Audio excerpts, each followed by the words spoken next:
Kia ora everyone, welcome back to our next edition of Econ Talks. Gareth, we've had some new data in recent times starting to indicate a bit of a shift really in how consumers are looking at the world. Latest consumer confidence figures from ANZ Roy Morgan not looking particularly flash. Well, that's kind of understating it, really. Worst on record, actually, when you look at the figures. And the survey's been going almost 20 years. Now, we'd seen it falling away over the previous 3 or 4 months. There's been a definite downward trend developing.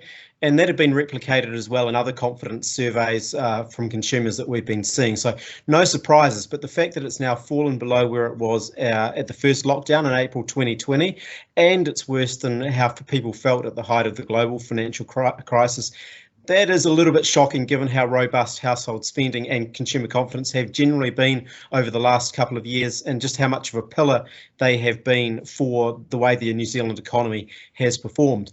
When we look at some of the details behind the questions, my favourite question within the survey is how households are feeling about their current financial situation. Now, the response to that question is the worst it's been since November 2011. If you think back to then, there was sort of a lot of still unrest following the global financial crisis and concerns about economic growth in Europe in particular, hitting the economy. A couple of the other questions, though, also at their worst levels on record. Expectations about how the New Zealand economy will be performing over the next 5 years, that's down to a record low, and also households' sense of how their own financial situation might be a year from now. So, whichever of those questions you look at, it is quite a downbeat situation that is coming through. That's fairly grim, although, starting to reflect really what is happening on the ground. We know that since the Omicron outbreak has begun and really started to run through the economy, there has been a huge shift in that mentality and, importantly, how New Zealanders are living their lives.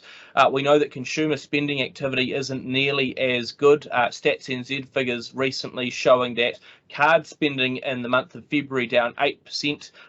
From a month before on a seasonally adjusted basis. So you've sort of got that real hit coming through where people are not going out and about as much. And of course, there's sort of 4 groups still operating across the country. You've got the people who've got COVID-19 as it currently is. You've got their household contacts who are having to isolate, can't go out and about. You've got others who don't have COVID. They're not necessarily needing to isolate, but they're choosing to stick around home more, not going out quite as much, trying to limit their exposure.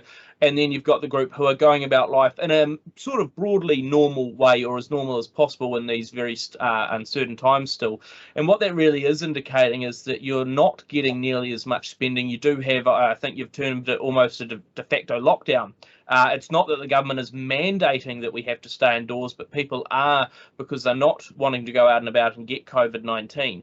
I mean, with that, with a big shift in sentiment, certainly with a big shift in reality for what people are spending on and just how much cash is going out the door, what does that mean for household spending going forward? Is it about to, sort of roll over into a ditch? Yeah, there's a lot of pressures coming on household spending, even when you put aside the sort of current Omicron outbreak and the fact that people are not going out to the restaurant, they're not wanting to make plans because who knows whether you might have to go and isolate in a week and all those plans come undone. So that's hanging over people. But we look at some of the sort of more fundamental pressures that are coming through. We know that inflationary pressures and inflation has been accelerating throughout the last year, but of course, through the course of January, February and into March, where that squeeze has really started to be felt has been in terms of petrol prices pushing up over $3 a litre now. And you think back to late last year, sort of $2.40, $2.50 seemed like it was a squeeze. Well, we're well beyond that. So that's a big sort of squeeze on household budgets. You've got rising mortgage rates, and as those fixed mortgage rates from last year in 2020 roll off, people were enjoying rates of under 3%, and now they're facing refixing at close to 4%, and indeed over the next 2 or 3 months, those rates will be pushing above 4% as well. So again, that's going to take more money out of people's discretionary spending. So those are sort of 2 real key factors in terms of undermining household ability to spend. You overlay that with the fact that the housing market has shown definite signs of turning over the last few months.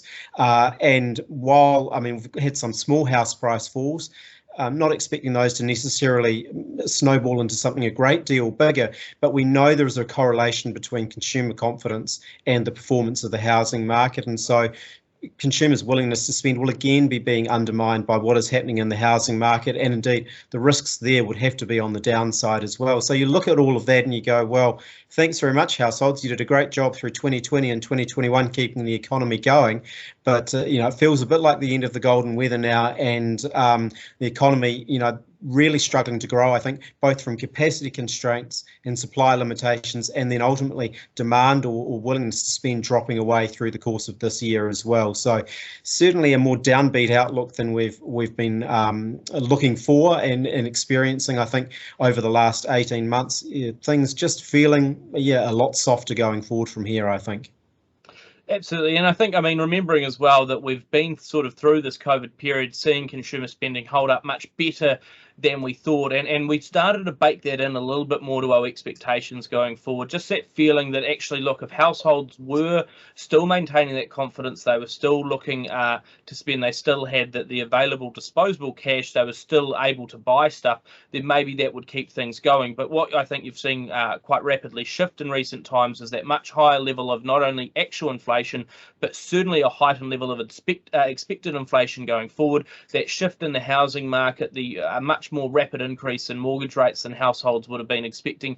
And I think a bit of that psyche shift that comes through in those consumer confidence numbers, not only about all these other factors, but also of actually having COVID in the community, that de facto lockdown, that sort of more stress that you're sort of seeing on households really is starting to bite and really shift the perceptions around, well, how much do I want to spend? How much have I got available coming forward? So it is going to really affect our growth pathway, and certainly going to be something that households keep a close eye on. Like them, we'll keep a close eye on this, where the spending is going, where confidence evolves to next, and what that means for the latest economic numbers on one of our future editions of Econ Talks.